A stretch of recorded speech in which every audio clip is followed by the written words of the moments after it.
Kawhi terminated the Mavs in Game 7. How much faith do you have in the Clippers? Ice Trae freezing the Sixers in Game 1. Is it time for panic or patience in Philly? The Blazers are looking for a new head coach, but it won't be Jason Kidd. How involved should Dame be in the process? Are you ready? No, I mean really, are you ready? I hope so, because the jump starts What now. the hell? Oh, grown man, there's kids here. One, Joel Embiid doing any extra movements? All I know is that the next time, Perk, you and Richard are in this studio together, I want to see that combo from the two of you. I think that would be lovely. No? Yeah, I mean, Rachel, can you tell him to put on a button-down shirt or something? Look presentable, okay? Look presentable, all right? Just show up to work like it matters, okay? Well, look, I dressed for the occasion. I'm Rachel Nichols. Welcome to The Jump, everyone. I am joined by, in the studio for the first time in more than a year, our senior writer, host of the Low Post podcast, Zach Lowe, who is wearing not just a button-down Perk, but an actual jacket. And then the aforementioned former NBA champ, Richard Jefferson, in his hoodie. Thank you, Rachel. There you go. And the two best friends who ever could be had, Kendrick and Richard, back together again. We will be talking Trae Young, gentlemen, James Harden, and so much more later on in the show. But first, as a franchise, the Clippers have a history of letting go of the rope. This is not my opinion or some bias. It is just actual history. This is a team that multiple times has been in position to do more and instead has done less. And while in the 7 years since Steve Ballmer bought the franchise, he has made significant strides in changing the team's culture, there have still been some staggering disappointments. See bubble, comma, the. But here's the thing. If we are going to keep bringing up a team's past history when they are repeating it, we ought to give them credit when they overcome it, and that is exactly what LA did in this series against Dallas. Several times, the Clippers could have simply let go. Certainly after going down 0-2 in their own building, or even more so when they fell behind by 19 points in Game 3. But instead, they dug in and then fought some more. And by the time they got to yesterday's Game 7, they not only were the more confident and talented team, they played like it, even as it became obvious early that Luka Doncic was once again going to go nuclear. I mean, the man kept doing things like this, as easygoing as if it were just out for a Sunday stroll here. He had 19 points in the person who thinks he is losing a basketball game. And indeed, even though Dallas entered the second half down 8 points, the Mavericks kept coming until they turned that deficit into a 5-point third quarter lead. And again, this is when the Clippers could have just let go. They could have tightened up the way they did last season. Remember, it wasn't just that they lost to Denver after being up 3-1 in that series. It's that they did it in games where they had previously held double-digit leads. But again, this time things went differently. Instead of folding, LA did the opposite, going on a 24-4 run that included Chi. And then if you fast forward to the Clips' very next possession, there was Marcus Morris hitting one of his seven three-pointers on the night. Yeah, Steve, you dance like no one is watching. You have earned it, friend. The Clippers did not relinquish the lead after that. And while there were a few tense moments in the fourth quarter when Luka began heating up again and the lead shrunk to 7, LA didn't just not let go. The Clippers tightened their grip until finally they were the only ones left standing. On the court afterward, I talked to Kawhi about what it all meant. Kawhi also spoke about how much he respected Luka after this series. And indeed, the 22-year-old was just brilliant, even in defeat, finishing Game 7 with 46 points, as his coach Rick Carlisle proclaimed him one of the top 5 players in the world. How Dallas can best build around Luka, that is a conversation that will now extend over the next couple months.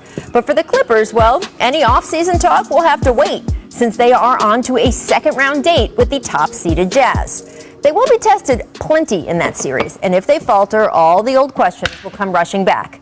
After all the money and the draft picks and the trade assets spent on this LA roster were not spent to just continually get to the second round. But at least for now, the Clippers, given every opportunity to let go, held on and held together instead. So, Richard, how much faith do you have in the Clippers after they persevered in Game 7? I'd like to hear the answer from both you and your hoodie. I honestly have a tremendous amount of faith in anybody that doesn't think that I look outstanding. I'm sorry. That's on you. That's your personal lack of taste. And if anybody's allowing Kendrick Perkins to give you advice on taste, that should let you know anything. Now, back to what I was saying. I have a tremendous amount of faith in them. Why? Because it gave me reason to believe. You go down 0-2 and everyone's going to say it's over. Look at what happened last year.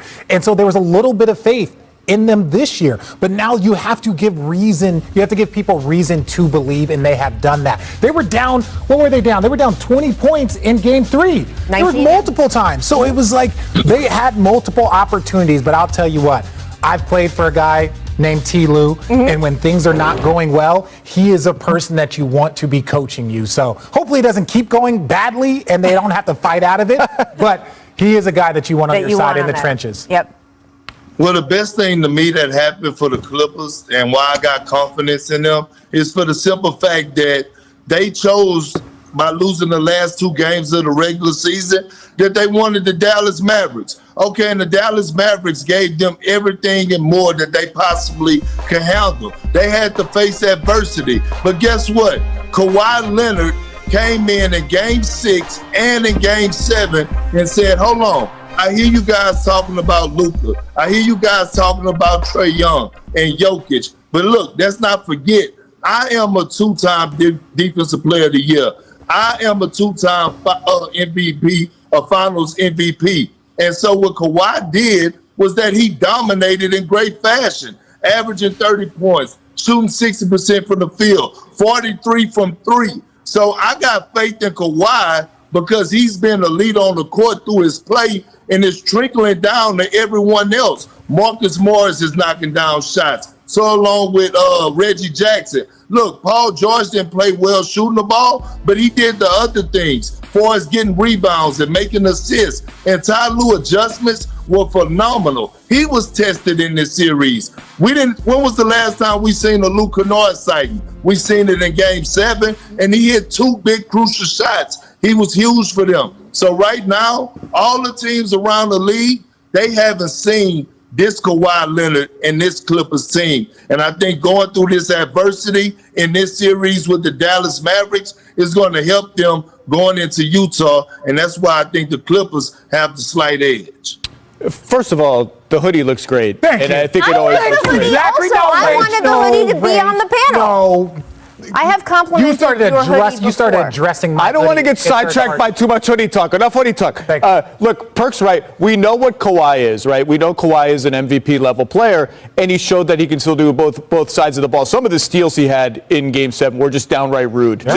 Just took the ball from Tim Hardaway Jr. Like, thanks for participating. I'm taking the ball. I'm more impressed by Paul George, like Perk said, not shooting well. Kept going to the basket, kept getting to the line. They kept winning in Games 6 and 7, the minutes in the fourth quarter when Kawhi and Luka were both on the bench, and they won them because of Paul George. They found something in Kennard. They found something in Terrence Mann. And I think some of the guys who couldn't play against Luka are going to be able to play against the Jazz. I think Pat Beverly will get back in the rotation. I think Zubac's will be able to play more. I think they can go 5 out against Gobert with Morris at center and really test him. Now, I think Utah is awesome, and it's going to be a real deep, and it's going to be a real test. But I think they can go deeper, and that the one concern I do have is how much did this take out of them? How much did this take out of Kawhi and PG? Are they fatigued? Is Utah going to be able to pounce on that? But I have a lot of faith in the Clippers. They showed everybody something. No, that fatigue factor is an issue, especially because now Mike Conley, by the Clipper series going to 7 games, Mike Conley got those extra days to rest. Remember, Game 1 of the Jazz's series was supposed to start on Sunday if Dallas had won that game on Friday night, Game 6. I think you're absolutely right, Richard, by the way, for pointing out, not only with the hoodie. Yes, I appreciate that. I do like the hoodie, but with pointing out the Ty Lue thing, because I really think that the degree to which his X and O adjustments have changed series, not only that your teams with him played in, right? Yeah. But with this was phenomenal. And seeing him and Rick go back and forth with each other was really fun in this series, too. No, it was amazing. And so I had the opportunity, I did game 3. And what was so crazy about that is in the opportunity to talk to T. Lou, I was like, T, what type of adjustments are you going to make? Because we had to make adjustments from game 1 and 2 when we were in that Warrior series. We were getting blown out to the next series. And he was like, Richard, we had to even go further back and simplify it even more. So like to hear him talk about how he had to simplify his defensive rotations, who he was going to play and who he was not, it just showed me over the course of this series, oh, I see what T. Lou is doing. I see. Now, guys still have to hit shots, guys still have to play well, but all of a sudden that formula that they were trying to figure out kind of came to fruition. I think this next series is going to be fascinating. Awesome. Utah, such a deep team, so interesting and dynamic, and it's going to be a good one. The West is so wide open, as is the entire league right now. I want to take a look at today's magic moment brought to you by Walt Disney World, because we do get to get back to Luka. He scored or assisted on 77 points yesterday. That broke an all-time Game 7 record previously set by Walt Clyde Frazier in the 1970 finals. That is extremely impressive. Hear that, Knicks fans? Well, still not enough to get the Mavericks a win, though, so Mavericks fans have a lot to say today, and here is how the offseason looks for Dallas. Luka due a rookie max extension worth $200 plus, right? $200 plus Underpaid. $million, which he strongly suggested he will sign today. They are projected to have around $30 million in cap space if Tim Hardaway Jr. and Josh Richardson don't return, but there is, of course, a strong contingent of fans who would like those players, particularly Tim Hardaway, to return. Now, after a disappointing playoffs, Kristaps Porzingis still has 3 years and $101 million left on his contract. He spoke to the media earlier today. The game's evolving, and you know, the way we're playing, the way I was playing, for example, in New York, where you know a lot of post ups, barely any teams do those kind of things anymore. So my game also has to evolve, and I have to find ways how I can be effective. I mean, it's interesting. First of all, I will make the point that Rick Carlisle said several times during this series, we are deciding to use KP mostly for spacing. So he said, do not look at his numbers as the evaluation of how he does this series. I'm sorry. I mean, I'm just repeating what the head of the NBA Coaches Association and one of the longest tenured coaches in the league, Richard, thinks. His point was that they are not asking Kristaps Porzingis to do things that would show up in the stat sheet. So he was actually praising. Can you please show Richard's face? No, because his face is phenomenal. No, I just that he was praising Kristaps Porzingis for being a team player and not complaining about the way they were using them. Please explain why you were smirking, and then, or if you would like Zach to go first. I'd love to hear from Zach. So the biggest issue that Mavs have is that the gap between your first and second best player can't be this big, and you're not going to win a championship. And Porzingis, that's great. He's spacing the floor. It's helpful. They didn't pay him all this money to be a floor spacer. And what they paid him really to do was to hit a lot of open threes and to play great defense at the rim. By the way, what they really want, their maximum ceiling is he plays center, because that's how he gets pick and pop threes. When he's at the 4, they just switch, they put wings on him, he doesn't get open. They envisioned him as pick and pop threes, protect the rim, play center, and they're not ever going to get where they want to go as long as they have to play Dwight Powell and all these other guys who are good players, but that's not the fit and that's not the team they envision. It's not the Porzingis they envision. It's great he's not complaining. Not complaining is like the 51st most important NBA skill. It's not what you paid him all this money to do.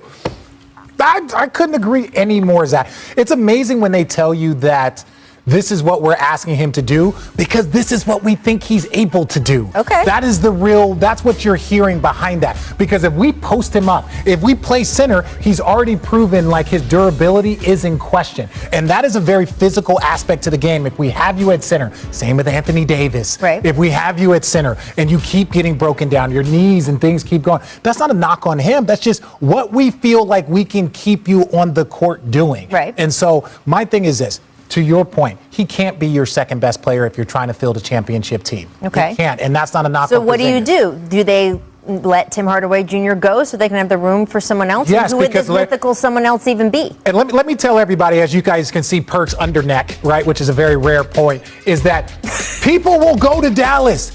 People will play with. But no one has gone to Dallas. No. I'm just saying people will play with Luka. They haven't had You Luka. sound like you sound like James Earl Jones in Field of Dreams. Hey, listen, if you build it, they will come. He is that guy. I just think that, like, Luka is one of those guys that people are going to quickly start to see. He's going to pass a lot. He's going to score a lot. I am going to get paid. I'm going to live in Dallas where there is no state tax, and I'm going to be just fine. I think they need to at least open up themselves for space to go pair up with him. Okay. Well, first of all, Rachel, Zach and RJ are up there straddling the fence and being scared right now to answer the damn question. And the answer to the question is, it's time for a coaching change. Don't blame Porzingis. This is a guy that averaged almost 30 last year in the bubble. He wasn't featured in the offense. They're paying him $30 million a year. Put this guy in position to be successful. The ball cannot just be in Luka's hands 98% of the time, and watching a guy like Porzingis, who we saw flashes just last year in the bubble. Him and Luka was the highest scoring duo last year. Put him in position, run plays for him, make him feel wanted. That is a problem. This is the same problem that happened in Houston last year with James Harden and Russell Westbrook towards the end of the year. You know what happened? From a source of mine that's happened to be on the coaching staff, they said that Russell Westbrook felt like he wasn't being treated like a star that he wanted, that he should have been treated like, so he wanted out. If you put a coach there that's going to demand a 20 and 10 a night for Luka Porzingis, put a coach in the system that's going to actually run plays for the man, then maybe we can see better production. Not a 7'2", 7'3" guy on the wing stretching out, waiting for Luka to hit him for a pass so he can knock down the three-point shot. So you see the look on Richard's face? That is the look on producer Steve's face in the control room. We're going to have to go to a break, but Perk, we want you back to continue this discussion. No, we don't. We are to jump. I'm Rachel Nichols, still here in LA with Richard Jefferson and Zach Lowe, and now we are rejoined by Mr. Kendrick Perkins, and it's time, friends, to play Panic or Patience, reacting to Game 1 results in the Eastern Conference semis. So Trae Young dropping 35, 10 assists, leading the Hawks to a Game 1 victory on the road. Now, the win came despite the return of Joel Embiid, who was a monster in this game, 39 points despite dealing with that knee injury. So, Perk, we will lead this game off with you. Is it time for panic or patience in Philly now that they trail in a series they were favored to win? Oh, it's time to panic. Matter of fact, call the paramedics because it's a problem, okay?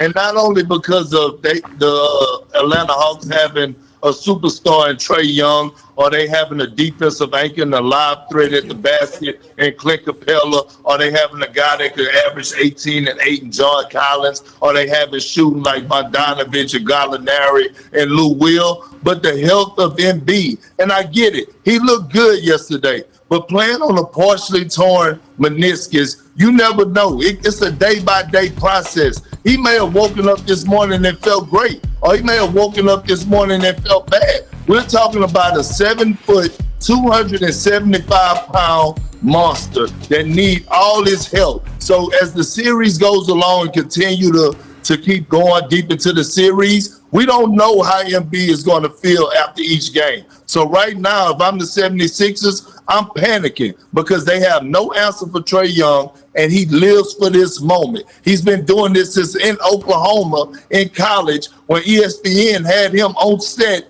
on TV, and guys were watching him and not NBA players. Okay, well, it's great to know that Perkins wants to go Peter Panic on everybody. Like, listen, don't do that. It's patience, but not a lot of patience. And the reason why is because it can take time to figure out your opponent. Look, there's the patience music. Did you hear that? Yeah, it was great. It's beautiful. But it could take time to figure out your opponent. And if they would have finished the game the way that first half went, but they didn't, you could see them starting to understand. You can see them starting to rev up. They made it a little bit of a game there late in the fourth quarter. That wasn't how they played in the first half. So I think it's patience, but not a lot of patience. You got to answer quick. Of course it's patience. There we You're go. the number one seed in the East. Don't panic after you lose one game. Yeah. Now, the Hawks are for real. Trae Young is for real. The amount of shooting they can put around him is really, really dangerous. That said, the Sixers are the number one seed. They had the best defense or the second best defense in the league. You only panic in two scenarios if you're Philly. Even if you're down 2-0, I don't think you panic. When Atlanta gets to 3 wins, and or if Joel Embiid's knee starts feeling bad, that's panic time. Down 1-0, not panic time. If they win tomorrow, everyone's going to say, oh, they evened it up. Now we go to Atlanta, pressure's on the Hawks, all this. I will say, though, you did feel in game one the lack of another really reliable ball handler with some zip other than Simmons, because you know they're going under on every Simmons pick. Tobias Harris was just okay. Seth Curry brings some juice, but you missed another guy that could really run the offense. I mean, Tobias Harris played very well in the last round and at many times over this season, so I feel like he can have better games. Sure. I'm not worried about that. I'm worried a little bit about what Perk said. I am not over in the panic category yet either, but we have seen these kind of compensation injuries. Once a guy has something on a knee or a leg or a foot, all of a sudden then the other body parts on that side, whether we've seen groin injuries, hip injuries, hamstring injuries, when that side of the body is a little weakened. So Perk's point that, hey, Joel Embiid, just because he's, quote, back from this meniscus tear, doesn't necessarily mean... He's itching. Look at him itch. All right, I'm agreeing with this part with you. You're down 3-0. Oh.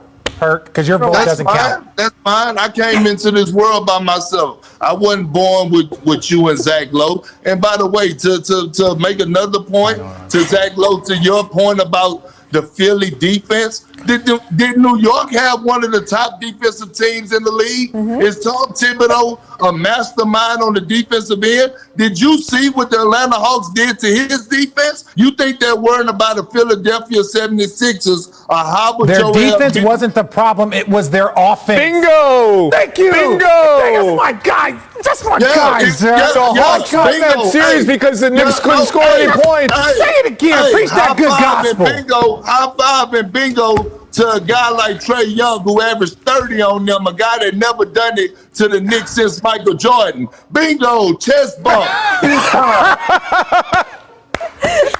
Burke, I cannot wait to have you back in here. I like the patience music. I feel that is still the overwhelming feeling, but I will keep an eye on Joel Embiid and his injuries.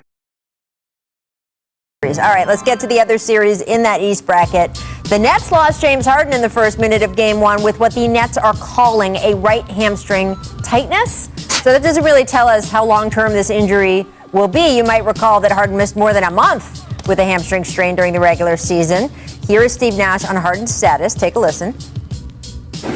To be honest with you, tightness and most importantly is he's out for the next game. For James, we obviously are desperate for him to return, and he's a huge piece of what we do in our team, but at this point I think it would be all guesswork to really understand. He's had such a little up and down recent history with it that it's really hard to predict, and so let's hope for the best, but we can't really say anything too predictive or too definitive right now.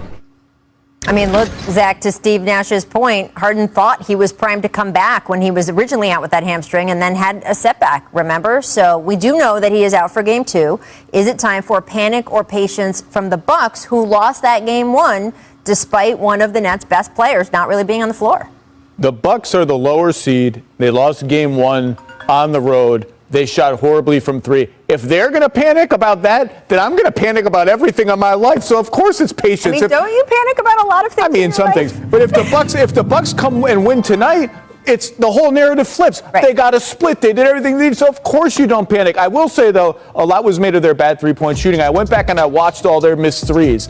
I think the Nets did a great job contesting those threes, and 16 of their 33s were pull-up threes, off the dribble threes. Only 14 were catch and shoot. That ratio was like 2-to-1 in favor of catch and shoot in the regular season. So I think the Nets did a good job. Yeah, there were some PJ Tucker corner threes, a couple Drew open ones that were good shots. But I still think you're patient if you're the Bucks. You just lost a road game, no big deal. The Harden injury is a big deal, so patience, of course. Now listen, America, I understand that Perk is going to tell you panic, but I'm going to say patience, and I'm going to agree with Zach because of this reason. They won that 2-game little mini series that they had when James Harden was out. And look, Blake Griffin played outstanding. Or can you count on Blake Griffin to do that for the entire series? No Jeff Green. Now no James Harden. Yeah, one game, anybody can get lucky and win one game. Perkins can come out and win one game for you. But can you do it for a series? That is very difficult to do. And look, I believe that this series now tips to be a 50-50 series with James Harden out. And James Harden is in. I think this series is Nets. So I think you preach patience. Well, that just goes to show you, just because Richard Head looks like a crystal ball doesn't mean he knows everything, because I'm not going with panic. I'm going with patience. What? I'm going with patience for the simple fact that the Bucks will not shoot 6 for 30 again. And they did this last series against the Miami Heat. They struggled shooting in game 1. Then what happened after that? It was curtains. They went on here to gentlemen sweep those people. But I'm looking at it, and we all know it. He means RJ, Orlando, you know yes. No, You mean RJ, Orlando, Perk, but I get you. RJ, you know this, right? So at the end of the day, think about this. When a team is prepping for you, the Milwaukee Bucks swept the Miami Heat, so they were waiting on the Brooklyn Nets. They were prepping to contain the big three. All of a sudden, James Harden goes out, and now it's a different type of ball movement and different personnel out there, right? So they didn't prep for that. They didn't prep for Blake Griffin to go out there and have, 18 points and 14 rebounds. They didn't prep for Bruce Brown to go out there and have a lot of meaningful minutes. So now they're going to adjust to their personnel. I think their defense is going to adjust. They're going to make shots. And again, one thing I did notice about the Bucks that frustrated me so much is that they got whatever they wanted in the paint, but they kept settling. And I knew the deciding factor of game 1 is when Jeff Teague had the audacity to come down in the second half with 21 seconds left on the shot clock, and he pulled up for a 3 in transition after you just got to the paint at will and got back-to-back buckets. So Yeah. I am having patience with the Bucks. Well, we will see what they do when they go over their game film. I will say this is why the Nets kept loading up during the season. It's why the Golden State Warriors for years had so much dominance. It is because injuries are a part of the NBA playoffs. We've seen it with the Lakers. We've seen it with all kinds of teams. If you have so much talent that, by the way, Blake Griffin, a multi-time All-Star, is your unsung guy off the bench who's able to come in. I mean, that is a different story than what a lot of teams have if one of their top players goes down. So it will be interesting to see if the Bucks can overcome that kind of roster. They've got a chance here, though, to have the series be more balanced with James Harden out for at least game 2. All right, coming up, Trailblazers looking for... So Jason Kidd will not be the Blazers' next head coach. Adrian Wojnarowski reporting Kidd has removed his name from consideration for the job. Kidd saying he was, quote, uncomfortable with the idea of pursuing the job after Damian Lillard publicly called for his hiring. I will tell you that I don't understand that sentence, and that could just be completely on me. But could you please, in the words of Tom Hanks in Philadelphia, talk to me like I'm 5 or whatever he used to say. I don't understand why you'd be uncomfortable when the star player says, I'd like you to take this job. So what is actually going on here? This is a very unusual sequence of events for sure. I don't know exactly what is going on here, but either he doesn't want the job or he got wind that he wasn't going to get the job. But somebody messed up somewhere along the lines in terms of too much got out too fast and now everyone's had to walk it back. And maybe it was just too much noise, but it is a very weird sequence of events. Well, we had the story break, right, that Terry Stotts was fired. Really good reporting from ESPN about who some of the candidates were. Jason Kidd not mentioned in that initial first batch of reporting. Damian Lillard comes out on the record and says, I would like Jason Kidd. That's not like hearsay or it got out. That is him going, well, right, but obviously that was born of frustration of him saying, look, the front office has said that they will have my input, but I'm not hearing the guy I want in this first round of candidates. I'm going to make it public. I assume the motive was so that if they ignore me, everyone knows that they've ignored me. But this is the thing. Hey, this is and this is why I love you, Dame. You know this. Real G's move in silence. Like lasagna. Real G's move in silence. You have to move in silence in this moment, in the sense that you need to only be talking. Now, if you go and these rumors get out that Dame, but when you go on public record and say this, it puts the team, it puts your teammates, it puts a lot of people in a tough position. Now, I like Jason Kidd. That's my guy. I get why you want him. There's that Oakland connection. He's a point guard that you can relate to. But the minute you publicly start pushing that, it makes a lot of people get very, very uncomfortable, including the candidates. So learn from this moment. You can have who you want or a person that you actually want there, but you can't be out there publicly endorsing people. It's never really been done before. Even people that, when we know who you want, guys that I've played with have said who they wanted, but it's been very, very kind of like, hey, this is who I recommend or who I would enjoy. But just learn from this moment, Dame. You can still get what you want. It just might not be your first choice. Well, earlier today, Blazers president Neil Olshey said that there will be 20 to 25 candidates as part of their head coaching search. Hear that, Arizona? A lot, Zach. A lot. How much do you anticipate Dame having a voice in this? A big voice. Look, there's a big middle ground between a star player getting to just name his coach and a star player having no input into the coaching search. Dame is going to have input. He's going to be in that middle ground somewhere. Maybe he gets veto rights, right? Maybe it's just like, no, I don't want that guy. He's out. But you don't get to call your shot. You don't get to name your coach. But that doesn't mean you're not going to be involved. Of course he's going to be involved. He's under contract for, I think, 5 more years, $1 gazillion. He's one of the best players in the entire NBA. He means an enormous amount to that franchise and that community. He should be involved. Yeah, no, I couldn't agree more. But that was I think, again, this is a new space for Dame. This is the new space where it's like, hey, I'm unhappy. How long, you put out the tweet, how long should I stay loyal? And I'm with you, Dame. These are questions that you should be asking yourself. But, just like a lot of other people, ask some advice. Talk to some different players. How should I maneuver this? What should I say? What should I do? These are advices, even you as great as you are and as big as you are in that community, you still have to move very tactfully through this situation to get what you want. I mean, look, I've said it before. I think he is the most universally well-liked player in the NBA because he hasn't gone to play in a finals. He hasn't made the enemies that playing in a finals often makes, right? Steph Curry used to be the most universally liked guy. And then, of course, once he started winning so much, there are people out there. I don't know how it's possible not to like Steph Curry, but you there haven't are had him people shoot out there. in front of you. It's very easy to not like him after he just keeps making contested shots. I love you, Steph, but yeah, it sucks. So there you go. And so then his next moves here, I mean, the capital that he has nationally and with that Blazers franchise is significant. But of course, you have to decide where and how you're going to spend it. So it'll be interesting to see. Up next, we're going to preview the jump. Let's talk about the game tonight out in Phoenix. DeAndre Ayton will have the challenge of guarding the presumptive MVP, Nikola Jokic. Nobody in the entire NBA was the closest defender on more Jokic shots during the regular season than Ayton. So this is interesting. We got a little sample size here. Jokic was 13 for 35 against Ayton. That's 37% compared to 18 for 26 against all the other Suns, which is 69%. That is a significant difference for those of you who don't feel like doing basic math.